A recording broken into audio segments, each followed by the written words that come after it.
rights activist and a lawyer. So please tell us something about yourself, your personal journey, and what it has been like being a human rights lawyer and an activist in Odisha. I've been practicing in Odisha High Court for the last 11 years, and I inherited an office. My father was a lawyer, so I inherited an office, and I have been actively participating, conducting PILs regarding to human rights, environment cases, and right now I am for the last 1 year I have been engaged with HRLN, and it's a learning phase and a new experience and getting to know different topics and different people and getting to travel to different parts of the state and know the issues of the tribals, the transgenders, the Dalits, the bonded laborers. It's interesting and it's giving me an insight of what is happening in the society right now. So we understand that you do a lot of work on the rights of tribals, on the Forest Rights Acts also. So could you tell us a little about your experience with litigation and also everything that sort of happens in the background when you do a PIL? For example, going to the areas, meeting the people in the villages, sort of having a first-hand experience in how industries have impacted, or how decisions, policy level decisions, have impacted lives of tribals in various parts of Odisha. As a lawyer, basically after entering HRN, the major difference that I feel, people tend to, once you reach them, they believe that something is there that can be done by us. They impose a trust on us and not impose a trust on us. And they believe that we can do everything for them. And that gives a drive for us to work even harder. And if you are talking about FRA, one thing I would like to elaborate, even there are cases where tribals are getting these rights, FRA rights, and even if they get these pattas, they move to the mandis for selling of their farm produce, they are not being allowed. Those pattas are not recognized. Even for legal certificate, these pattas are not recognized.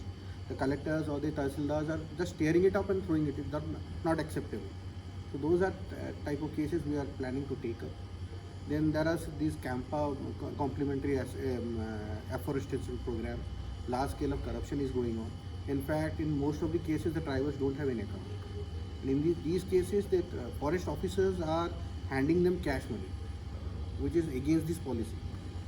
And the money that is being handed over is less than the amount of minimum wages. That is happening. But you can't show the proof over there because everything is done in cash and black and nothing is there in black and white. So those are issues we have to take up regarding that. And another issue that is difficult at times is that many times these tribals are gained over. That's the difficulty.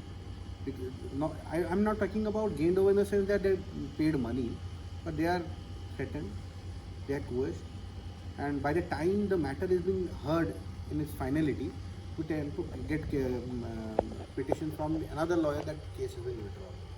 That's the major difficulty. So we have to be, as a human rights lawyer and an activist, being a lawyer and also a human rights activist, we have to be constantly in touch with them, so that faith and is built up over a period of time. We start not being in communication with them, they start to lose the trust, and local administration or local touts, they control them and they start to get away from us. That's the major hurdle over there. So as a human rights lawyer, what do you think are the major issues surrounding the rights of Adivasis in the state of Odisha? I believe land is the most prominent issue. Once land has been issued, land right has been issued, everything is solved. They don't have that. Even if you go to the FRA, it's an act, but it's a procedural act. It shows a procedure through which a right can be accused. So, and that even the state government, over a period of time, they are issued notifications on the basis of which they are modifying the rules of the FRA Act.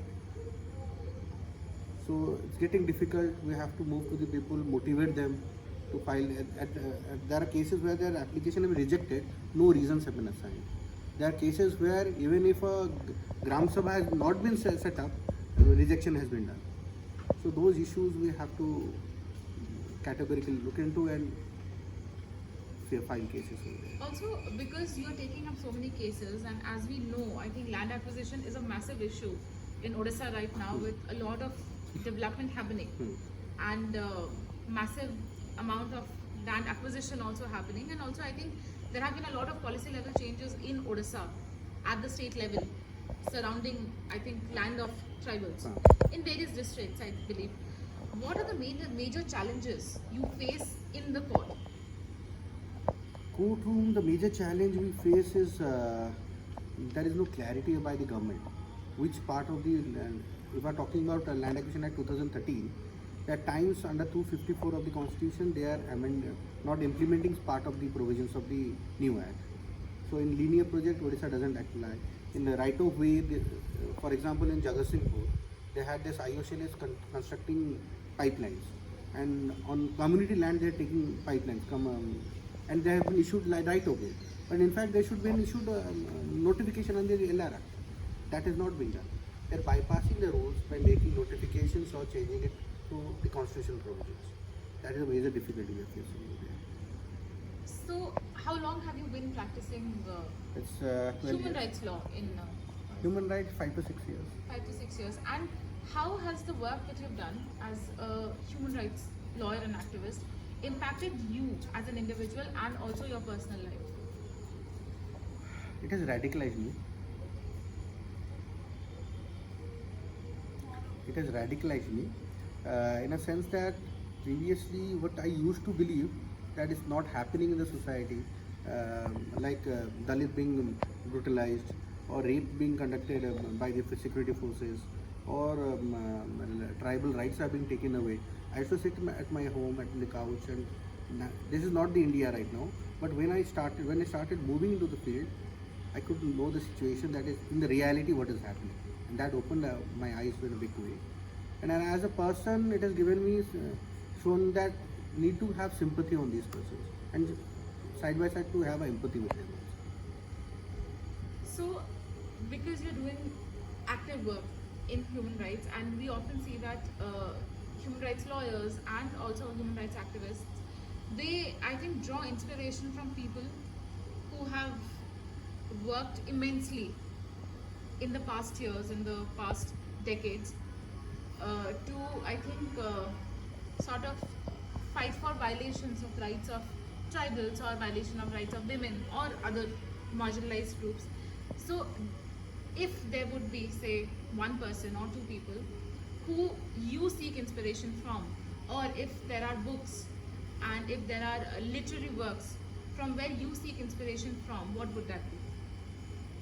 It's a difficult question. Even if there is one person, I think. I believe my father.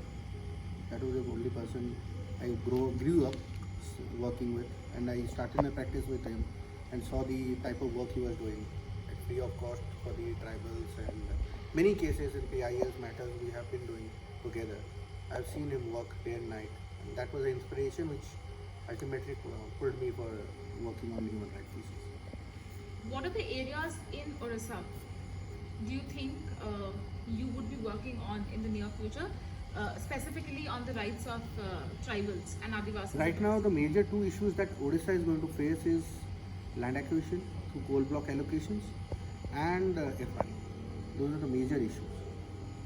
So we hope that you continue the work that you're doing, and also we see a lot of change, I think, in Odisha because of how the policies have changed and are not so much in favor of the tribal communities. So we hope that you help us bring change in the position right now. Thank you so much for talking to us. Thank you.